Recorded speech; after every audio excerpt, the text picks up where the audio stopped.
Bonsoir, bienvenue dans un nouvel épisode de Sic Transit Gloria Mundi. Depuis quelques jours qu'on s'est parlé, on a encore réfléchi au sujet qu'on avait abordé et on veut approfondir ça. Et donc c'est pour ça qu'on s'empresse de réenregistrer. Ouais, bonsoir. Oui, on a parlé il y a 3 jours des mouvements dans la droite américaine et en particulier autour du personnage de Nick Fuentes, qui a fait un peu parler de lui, enfin qui fait parler de lui depuis longtemps, mais là il est vraiment passé à une autre dimension puisqu'il a été interrogé par Tucker Carlson.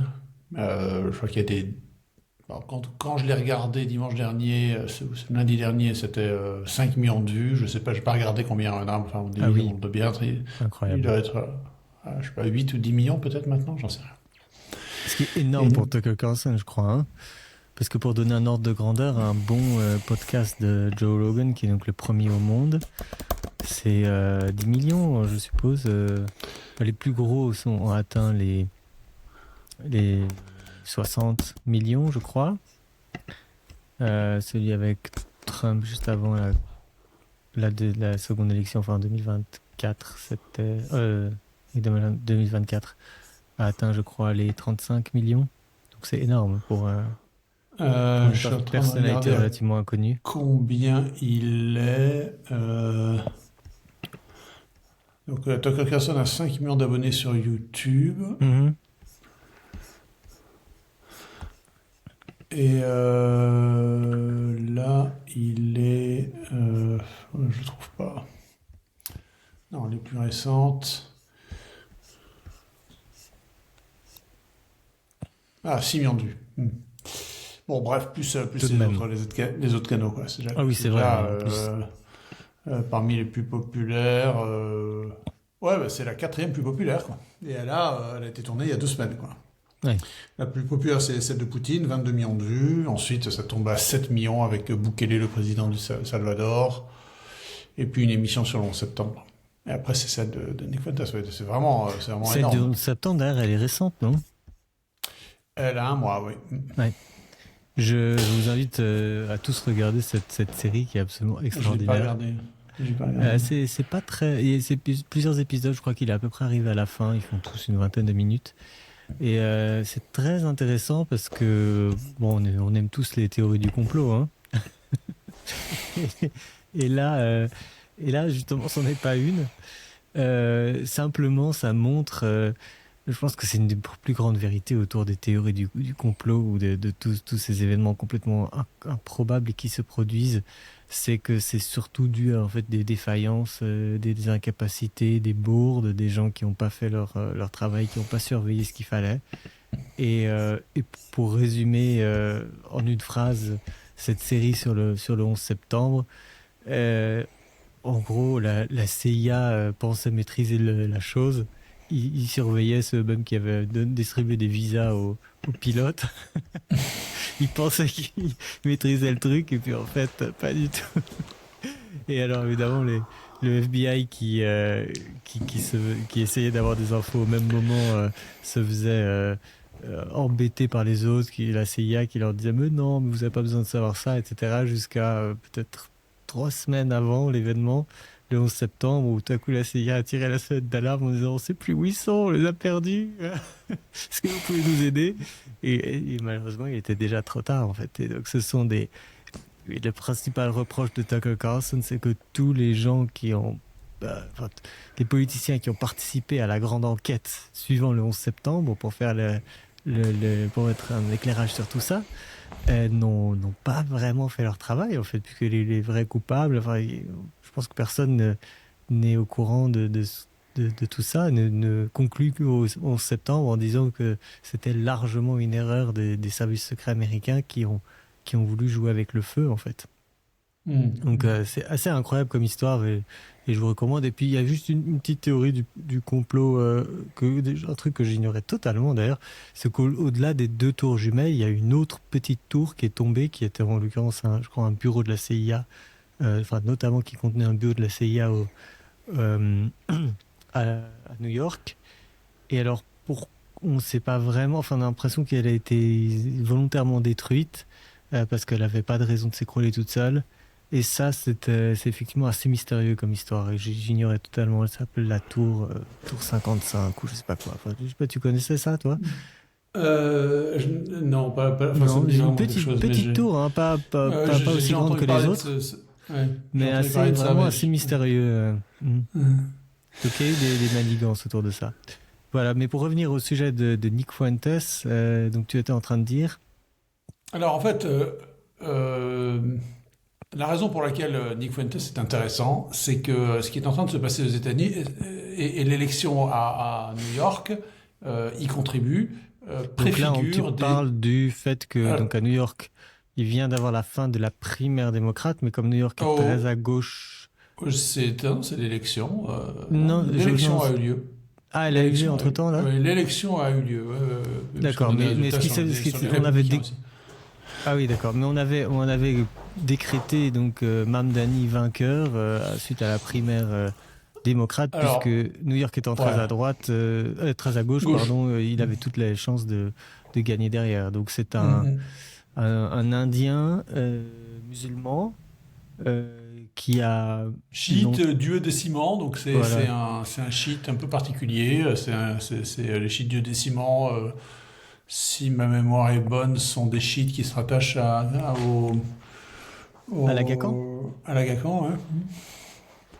Donc Donc c'est c'est une branche de l'islam assez, enfin c'est très ceux qu'on touchée avait par rencontrés toi et l'extrémisme. moi. Non, c'est pas ceux qu'on avait rencontrés toi et moi, les Hunza, si. Si, Quand on si. était allé Mhm. dans En le Pakistan, Karakoram. absolument. Non. C'est ça. Tu Si, penses que c'est un si. Hunza, lui? Non, il Ça n'est me pas paraît. Unza, il est pas Ah oui, Unza. Non, non, d'accord, mais c'est la même. non, non. D'accord. Mais bon, c'est un Indien d'Ouganda en fait, hein, puisqu'en Ouganda, il est né en Ouganda, je crois. Il y avait beaucoup Oui, mais oui, de- parce qu'il était immigré là-bas. Oui. ouais, voilà. Bon, bref, Et ses l'interprétation. positions, peut-être, peux-tu Alors, clarifier? oui, Ouais. alors il fait partie du parti socialiste, ou démocrate socialiste américain, c'est-à-dire l'extrême gauche américaine. Donc c'est Euh, un protégé de. Comment s'appelle-t-il, là, le vieux du Massachusetts ou, euh, oui, non, parce que lui n'est pas un. Sanders? Oui, Bernie Sanders. Bernie Sanders a soutenu. Je suis pas sûr que Bernie Sanders soit membre du Parti démocrate socialiste. Mais je veux dire, ils sont Euh, perçus aux États-Unis comme tous les deux aussi extrêmes, non? Ou est-ce que oui, Bernie c'est ça, Sanders c'est c'est encore ça. un cran au-dessus Ouais. dans Alors la le différence, communisme? et là on va venir au fond et on va reboucler avec Nick Fuentes. Euh, L'interprétation qui nous a échappé, qui m'a échappé lundi, c'est celle. Mardi. Pardon, mardi, oui, quand on s'est parlé. C'est l'éclairage qui a été apporté par Carl Benjamin, dit Sargon of Akkad, c'est ce youtubeur podcast anglais, qui commentait l'élection de Mamdani et qui a interprété le phénomène Nick Fuentes selon les mêmes lignes. Qu'est-ce que c'est? La société américaine était déjà, avant les années 90-2000, déjà pas mal divisée selon des lignes raciales, mais ça restait un pays quand même très homogène, blanc. C'est-à-dire à 75% de la population, jusque dans les années 90, est d'origine européenne aux États-Unis. Le reste, je crois que les Noirs représentent 12-13%. Et puis le reste, c'était quelques hispaniques et puis d'autres nationalités. Mais bon, c'était principalement un pays blanc.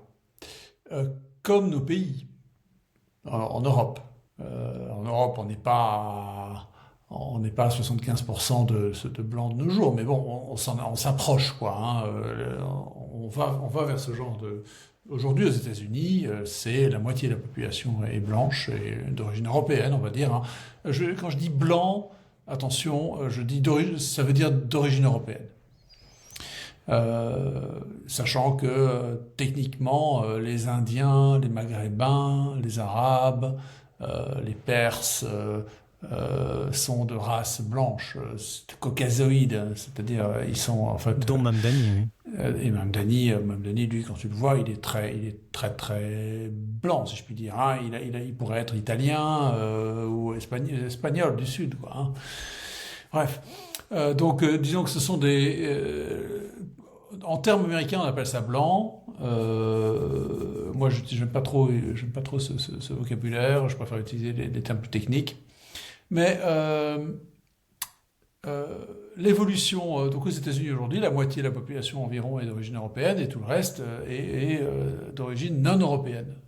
Que ce soit des latinos qui parfois sont très européens racialement, et puis, mais bon, souvent très métissés, plus des tas d'autres populations asiatiques en particulier, africaines non afro-américaines, hein, des Africains d'Afrique qui ont émigré aux États-Unis récemment, des Nigérians, enfin, tous les programmes de visa américains qui ont considérablement augmenté la diversité du peuple américain depuis 30 ans, un peu comme chez nous depuis une trentaine d'années aussi.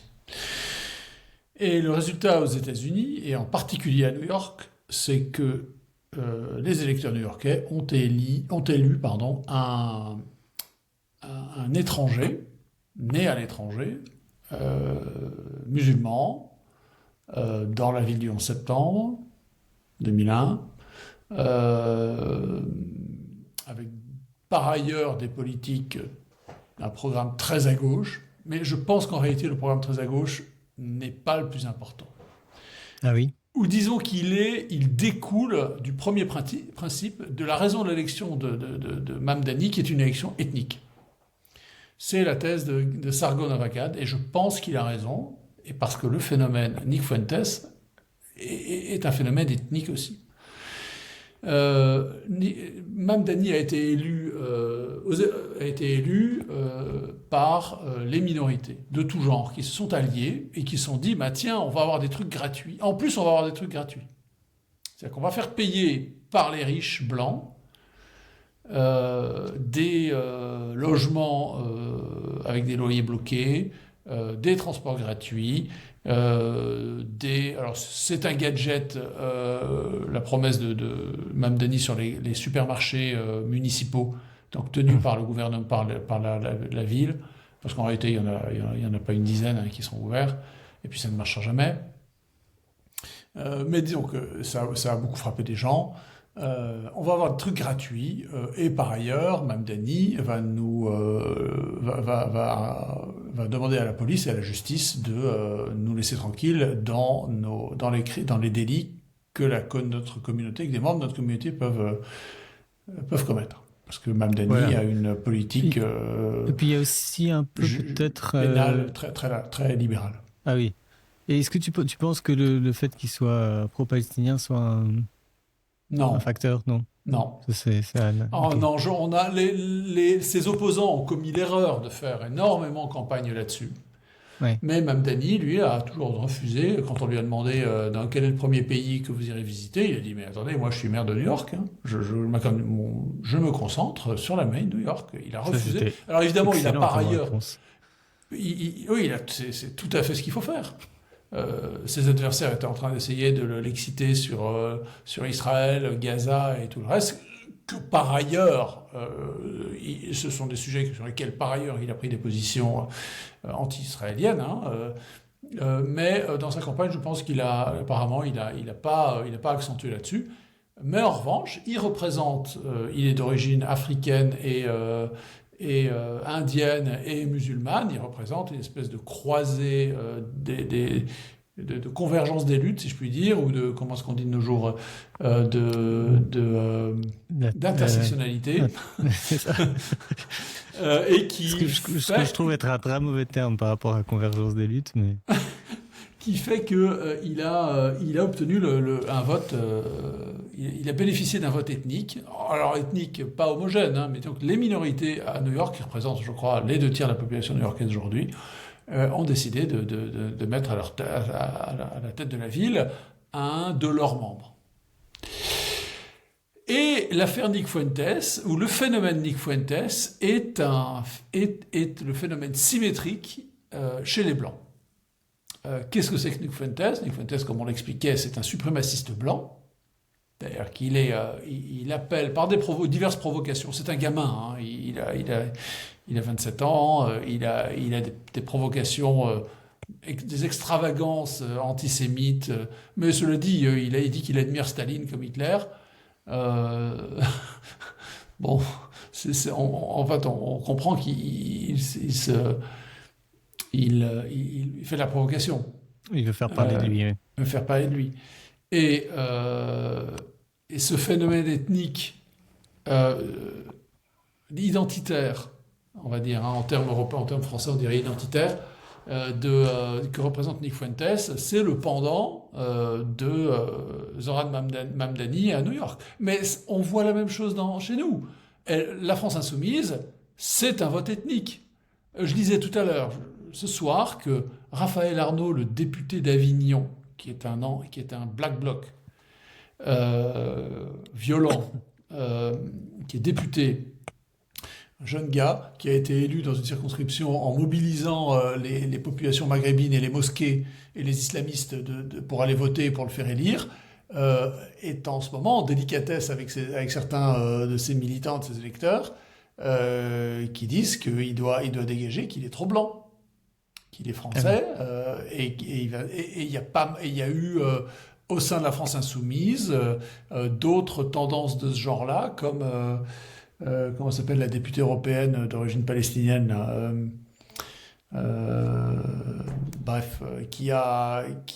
qui devant Mathilde Panot, qui est la présidente du groupe La France Insoumise à l'Assemblée nationale, lui a expliqué, enfin devant elle, c'était toutes les deux sur la scène, et puis il y avait la palestinienne, députée européen, qui était en train de dire qu'il fallait que les élus français de souche de la France Insoumise cèdent la place à des représentants arabes, africains. Donc c'est un vote ethnique. Et Mélenchon fait tout à fait des campagnes de nos jours, des campagnes ethniques. Bon, ce qui est pas mal, parce que finalement il dépassera jamais les 15%, quoi.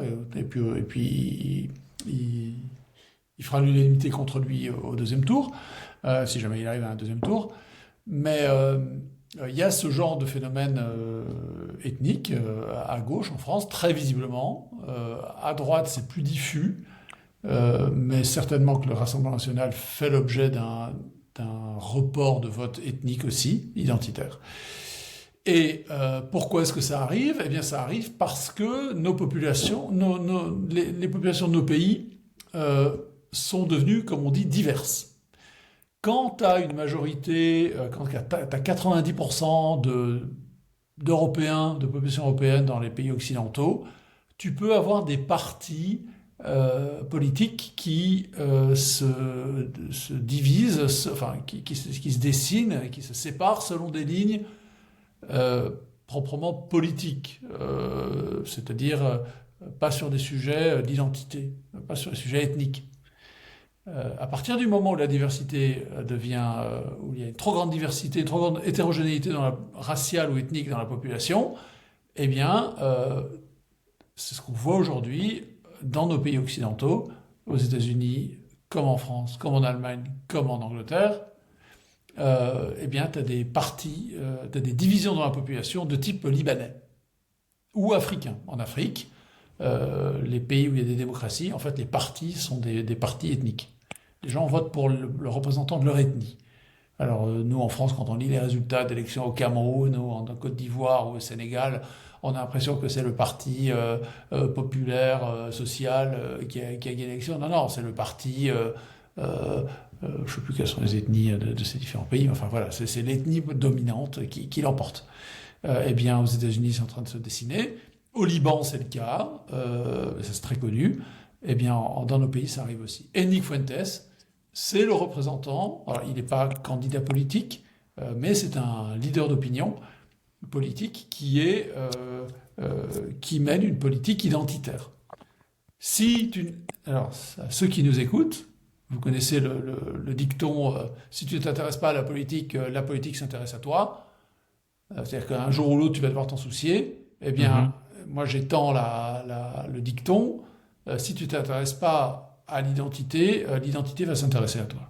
Si tu ne veux pas faire de politique identitaire, la politique identitaire va s'intéresser à toi. C'est-à-dire qu'il y a Oui, les gens qui ne sont pas de ton, enfin qui considèrent qu'ils ne sont pas de ton ethnie ou de ta race, c'est-à-dire en gros les populations, par exemple les populations maghrébines de nos pays, elles savent très bien euh, ce qui les rassemble, elles savent très bien s'unir euh, pour voter selon des lignes ethniques.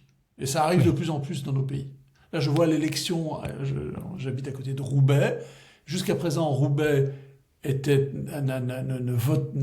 n'élisait pas son maire sur des lignes ethniques, ah parce qu'en oui, fait, les maintenant, populations étrangères ne votaient pas. Et donc, c'était la droite, les quartiers encore un peu bourgeois, blancs de Roubaix qui faisaient l'élection du maire.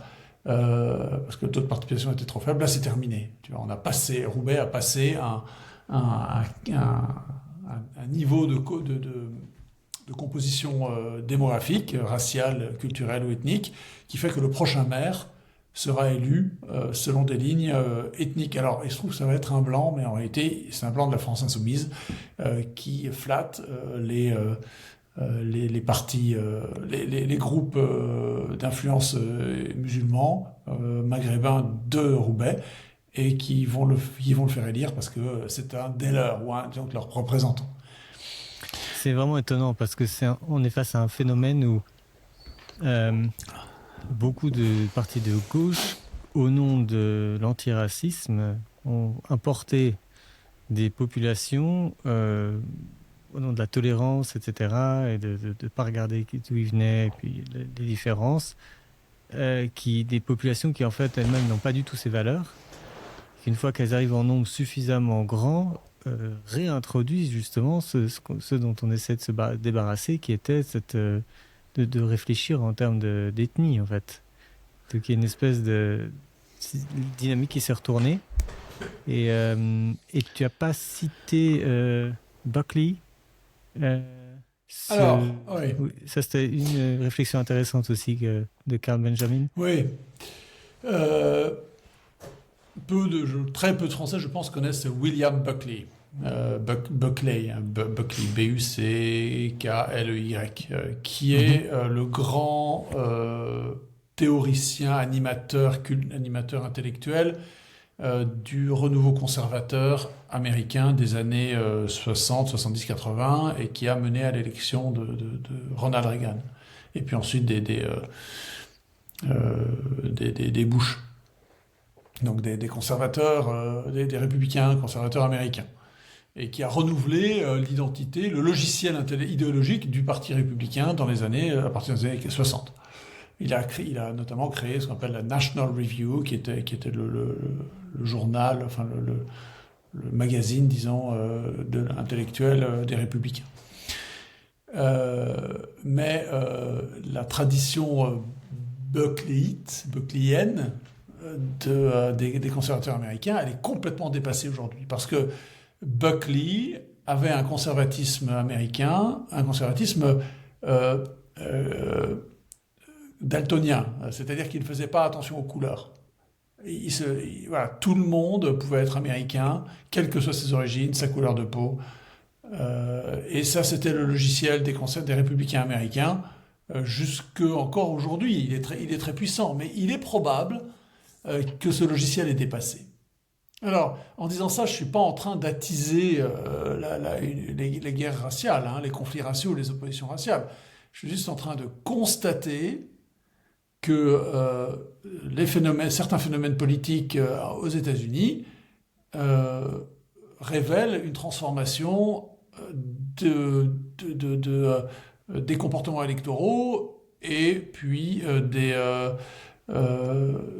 des idéologies, des mouvements, des courants idéologiques qui traversent l'électorat américain. Et le nôtre par extension aussi, parce que ce qui arrive aux États-Unis se retrouve de façon analogue, pas identique. Hein. L'histoire n'est pas la même, le mode de scrutin n'est pas le même, enfin, etc. L'histoire politique n'est pas la même, mais nos sociétés sont très influencées par ce qui arrive là-bas. Et elles ne sont pas seulement influencées, mais en fait elles subissent des évolutions internes analogues. Et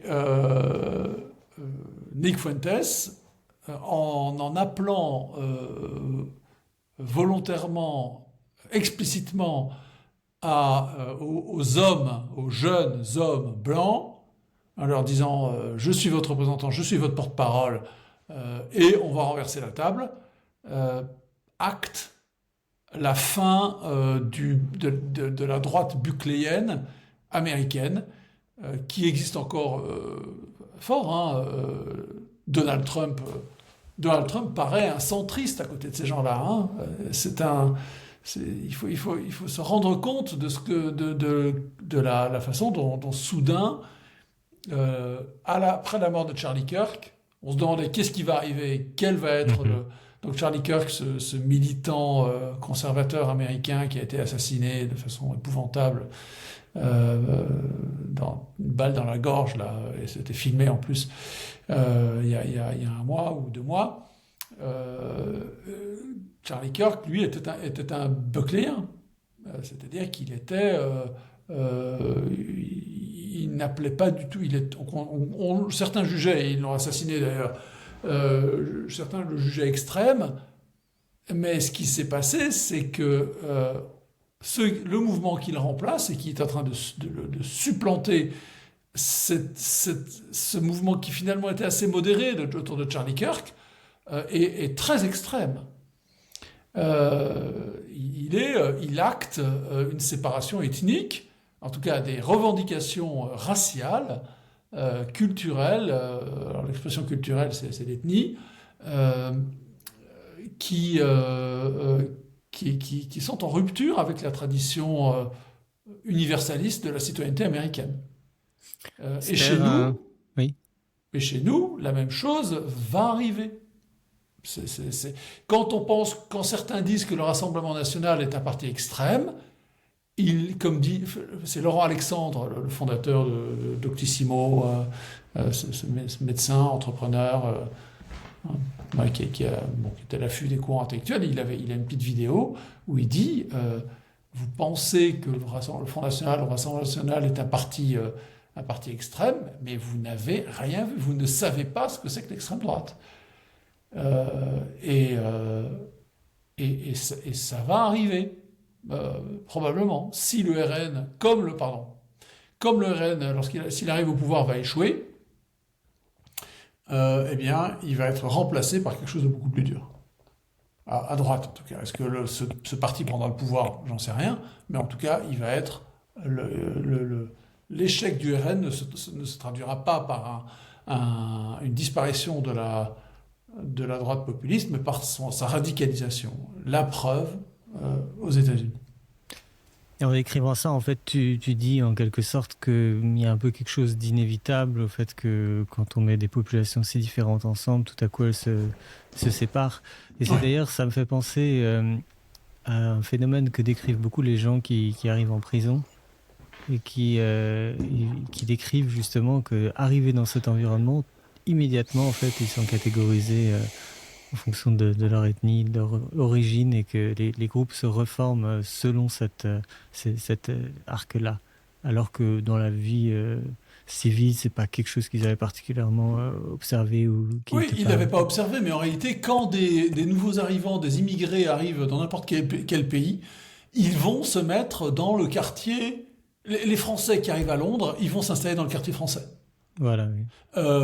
Les Africains qui arrivent à Paris, ils vont aller Porte de la Chapelle.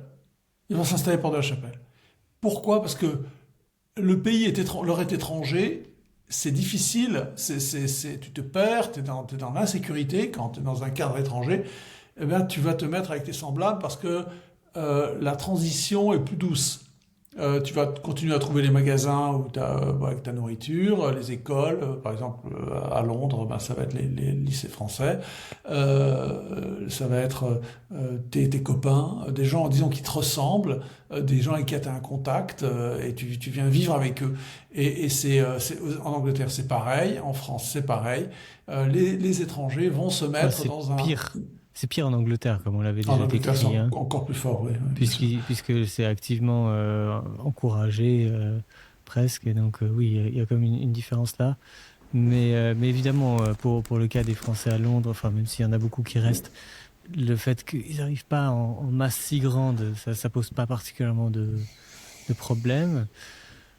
Mais donc, bon, Mais pour c'est un un pays comme comportement les humain États-Unis, normal. ouais, C'est un ouais. comportement humain tout à fait normal, C'est compréhensible. le, ouais, c'est Roméo et Juliette, c'est aussi un peu le West Side Story, qui est donc l'histoire analogue entre c'était quoi, les Portoricains et les Italiens ou les Irlandais, je sais plus qui était des deux côtés dans West Side Story, mais En tout cas, il y a les Portoricains, mais ensuite, je ne sais pas quelle est l'autre partie. hmm. Et donc, c'est ce qui est très visible en prison, parce que les gens sont les uns à côté des autres, est observé tout à fait de la même manière dans nos pays. Ça crée, des petites colonies. Des petites colonies dans nos pays, des enclaves territoriales que les Blancs vont quitter, que disons, les Européens de souche du lieu vont quitter parce qu'ils se sentent en minorité et en insécurité parce que soudain ils ne reconnaissent plus le lieu où ils étaient et ils vont vivre ailleurs. Ce qui augmente le phénomène de concentration des étrangers qui vivent le 13e arrondissement à Paris, c'est le quartier asiatique. Enfin, quand on dit asiatique, en réalité, c'est chinois. Il y a autour de la gare du Nord, à l'est de la gare du Nord, il y a tout le quartier indien. C'est là que tu vas trouver tous les restaurants indiens, les boutiques Oui. indiennes, les magasins indiens. Il y a des ghettos il y a le quartier juif dans le Marais, à Paris. Et dans toutes les grandes villes du monde, c'est comme ça. Dès qu'il y a des immigrés, des immigrations qui arrivent, elle va se concentrer à certains endroits. Et donc, ensuite, ça se traduit, c'est un phénomène d'affinité élective, c'est-à-dire spontanément, un humain va chercher ses semblables parce que c'est plus facile de vivre avec des gens qui ont les mêmes codes que toi. C'est beaucoup, peut-être tu te sens, tout est beaucoup plus facile dans la vie parce que c'est prévisible. Les gens autour de toi sont prévisibles, leurs comportements sont prévisibles. Et puis ensuite, à partir d'un certain niveau, ça se traduit politiquement. Et aujourd'hui, ça, très, très peu de gens l'ont relevé, hein, cet aspect ethnique du vote de l'élection de Mamdani à New York. C'est, à part Carl Benjamin, il y a des gens qui l'évoquent comme ça, mais ils se concentrent tout de suite sur ils attribuent sa victoire à l'attrait politique de ses propositions, de choses gratuites, de trucs gratuits. Mhm. Moi, je pense que ces trucs gratuits promis par Mamdani sont importants, mais en réalité, ils ne sont que l'expression de populations étrangères qui se disent, bah, on va vivre gratuitement, on va avoir des trucs gratuits payés par d'autres, payés par Mhm. par les riches blancs. Enfin, les populations Et, blanches de New York qui sont beaucoup plus riches. et pour revenir en fait à West Side Story, parce que ça me fait un peu remonter, pour comment ça se fait qu'aux États-Unis, alors que justement, bon, certes, c'était tous la plupart des Européens, mais qui étaient quand même à chacun très concentrés, avec des quartiers italiens, irlandais, etc. Je sais pas si les Allemands et les Hollandais ont jamais fait des unions comme ça aussi claires, mais bien que ça reste très très fort, hein, puisque quand on lit les fiches Wikipédia d'Américains, à chaque fois ils décrivent d'où est-ce qu'ils viennent, hein. Il est moitié allemand, suédois, etc., du côté de son père. Et donc, il garde en fait cette filiation, mais il y a quand même eu ça s'est quand même fondu en fait, hein, dans une nouvelle identité. Donc, il y a eu une assimilation. Enfin, c'est pas vraiment une assimilation parce qu'il n'y avait pas vraiment d'identité très forte avant, à part le fait qu'il parle anglais. Mais tu vois, là, il y a quand même eu un peu un succès Mais parce que ce sont des dans ça. Occidentaux. Bah, Oui, mais c'est mais parce que... si on prend la Belgique, ça marche pas si bien que ça. Tu- Alors que pourtant, alors, oui, il y a un problème de langue, mais il n'y a pas que ça, hein. Euh, alors, quelle est la différence? La différence, c'est que en Belgique, ce sont des populations qui vivent sur place depuis des milliers d'années. Ouais, et elles sont pas très mobiles, Elles contrairement aux sont, voilà, elles sont pas États-Unis. très mobiles, elles sont chez elles, le pays a été bâti par leurs ancêtres, le village, c'est le village de leurs ancêtres, t'as pas vu cette histoire dans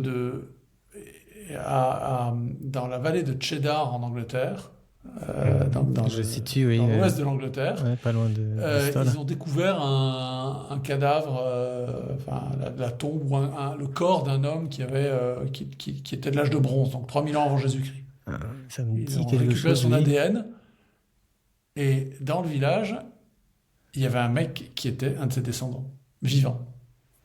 Ah oui. L'âge de bronze. C'est-à-dire que les populations n'ont pas bougé. On le sait, hein, les populations européennes ont été, d'Europe de l'Ouest, ont été très peu mélangées, quasiment pas mélangées par les invasions. Les grandes invasions, comme on dit, en réalité, elles n'étaient pas grandes du tout, c'était quelques milliers d'hommes. Je crois que les Francs, c'est 10 000 hommes. En Angleterre, il y a eu un peu plus de changements parce que les Anglo-Saxons sont venus, les Anglo-Saxons qui ont envahi l'Angleterre au 5e, 6e siècle se sont déplacés en bateau, et quand tu es en bateau, tu peux transporter ta femme, tes enfants, donc tu peux avoir des populations beaucoup plus grandes, ce qui n'est pas le cas quand tu te déplaces par voie de terre.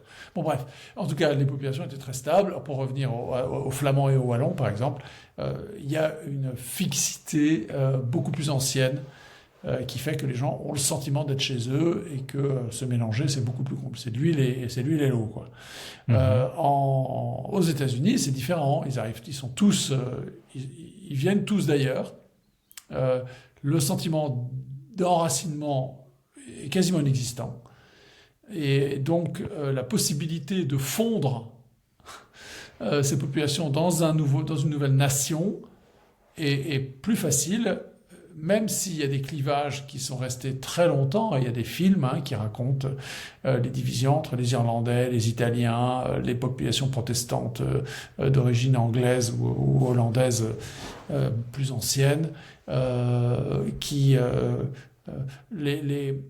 la Première Guerre mondiale, l'influence des immigrés d'origine allemande s'est exercée pour empêcher les États-Unis d'entrer en guerre contre l'Allemagne. C'est les Allemands, les immigrés allemands qui étaient installés aux États-Unis étaient encore assez frais. Ça datait de 1870-80. Et puis quand tu regardes des poches encore aux États-Unis aujourd'hui, dans le Midwest, tu as des poches suédoises, d'origine suédoise, tu as des poches d'origine allemande, tu as des poches d'origine française. Il y a les Polonais de Chicago. Il y a des zones où tu as encore des populations avec une ethnie bien identifiée. Mais alors, est-ce que si on était un peu optimiste, est-ce que ça pourrait se produire Enfin, on sait qu'évidemment, un des problèmes, c'est que c'est pas la même chose d'intégrer des populations européennes et extra-européennes. Hein. Ça, c'est quand même une... Ben, regardez le problème des Noirs américains. Ça fait 250 ans qu'ils sont là. Oui. C'est entre 150 et 200 ans qu'ils sont là. Et ils sont toujours, en tout cas pour la large Les statistiques majorité, sont inquiétantes. Ouais. Ils sont dans la panade, hein. Et en plus, ils sont pas hyper nombreux, 15%, alors, je crois. Hein. 13%. Les 13. Nord-Américains, c'est 13%. Et ça risque de baisser. Leur fécondité est très faible. Je crois que leur fécondité est aujourd'hui plus faible que celle des Blancs, enfin des Américains d'origine européenne. Ce qui est nouveau. Avant, leur fécondité était plus importante.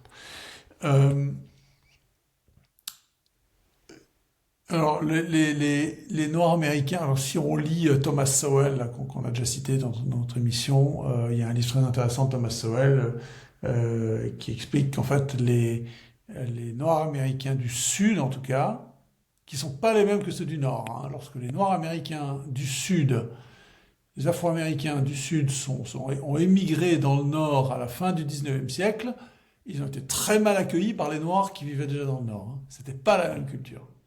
Ah oui.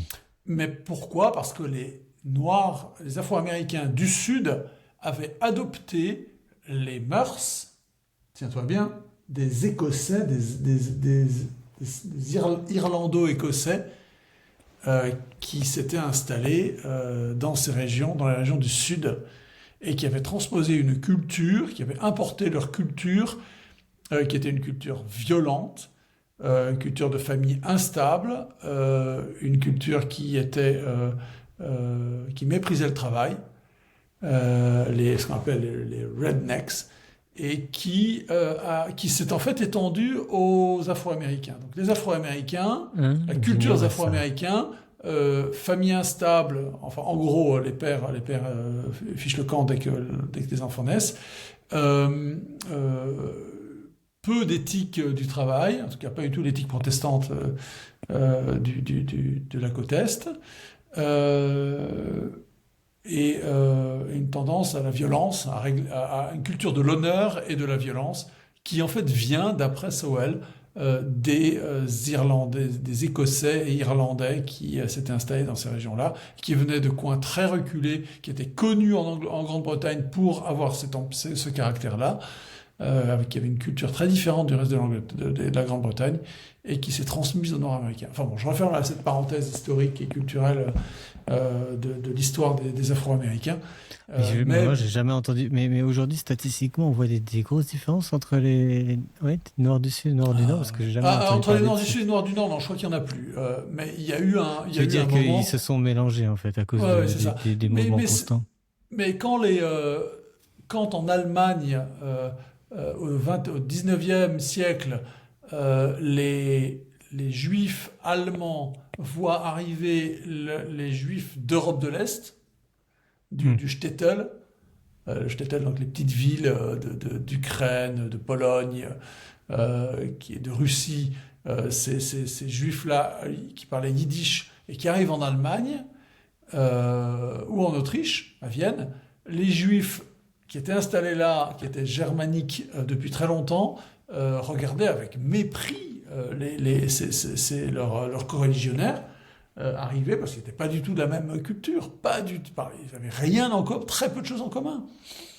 Et donc on oublie ce genre de différence culturelle qui a pu exister dans des cultures qui semblent de nos jours homogènes.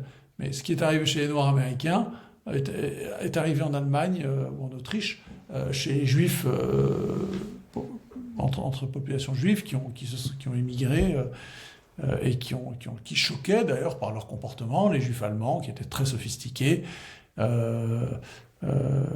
très intégrés, très assimilés quasiment totalement. Oui, ils pratiquaient encore le judaïsme, mais c'était pas du tout le même type de judaïsme que celui qui était, par exemple, les Juifs orthodoxes qu'on voit aujourd'hui, avec qui portent des culottes, c'est-à-dire des pantalons qui s'arrêtent sous le genou, des bas de blanc, soit des redingotes, et puis les fameux chapeaux là, en fourrure, les Streimel. Ce sont des populations qui viennent, ce sont des populations des shtetl, qui n'étaient pas du tout les Juifs qui étaient les Juifs traditionnels qui étaient dans les pays occidentaux, en France, en Allemagne. En Alsace. Dreyfus, par exemple, hein, tu vois Dreyfus n'a jamais été, Oui. n'avait pas de Streimel. Hein. Non, en plus c'est une tradition Rothschild. purement. C'est quoi déjà? C'est polonaise, lituanienne. C'est ukrainien, je crois, hein, Ouais, ou biélorusse. Enfin, j'avais retracé un peu, mais il me semble que c'est vraiment l'ouest et le sud de l'Ukraine, en fait, vraiment l'origine des Hassidiques. Et puis, c'est assez intéressant. Ouais. C'est une espèce de secte, en fait, hein, qui est un peu comme les Amish qui sont restés dans le passé, enfin, en tout cas pour les vêtements. Ouais. Bien, bah écoute, c'est très intéressant cette plongée. Je sais pas si toi tu vas encore ajouter quelque chose.